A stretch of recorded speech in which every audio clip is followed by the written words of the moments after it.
Introducing Rapido Cabs. Lowest price guaranteed anytime, every time. విశ్వవానరుడు బలవంతుడు. So అలా ఒక Prabhas stature ఉన్న హీరో చేస్తే ఒక ఒక రియాలిటీ వస్తుంది. అలాంటి ప్లేస్లో తేజాన్ని తీసుకోవడానికి ముఖ్య కారణం ఏంటి సార్? ప్రభాస్ గారికి పవర్స్ రావాల్సిన అవసరం లేదు సార్. సో నిన్న సలార్ ట్రైలర్ చూసారు కదా మనం.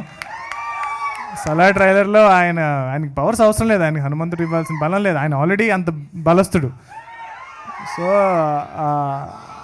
సో తేజ హనుమంతుల వారి రోల్ ప్లే చేయట్లేదండి. ఒక నార్మల్ మీలాగా నాలాగా, అంటే మీకన్నా కొంచెం సన్నగా ఉన్నాడు, బట్ చాలా ఒక ఫ్రేల్, అంటే ఒక పవర్ లేని ఒక మనందరిలాగా రిప్రజెంట్ చేసే ఒక క్యారెక్టర్.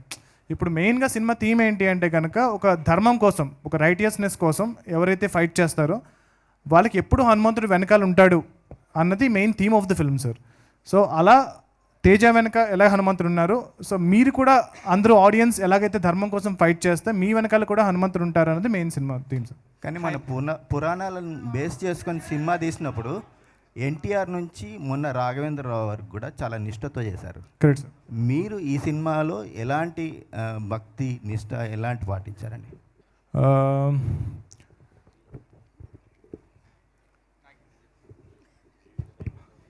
అంటే అది ఆయనకి సెంటిమెంట్ ఏమో చెప్పటం అని నాకు తెలుసు. సో ఆ చిన్నప్పుడు ఆ శ్రీరామ్ దాసు అవన్నీ నేను కూడా చేశానండి, అదే నిష్ఠతో నేను కూడా చేశాను. సో అవన్నీ మాకు తెలుసు. అలా అంతే జాగ్రత్తగా ఈ సినిమా కూడా చేసాము.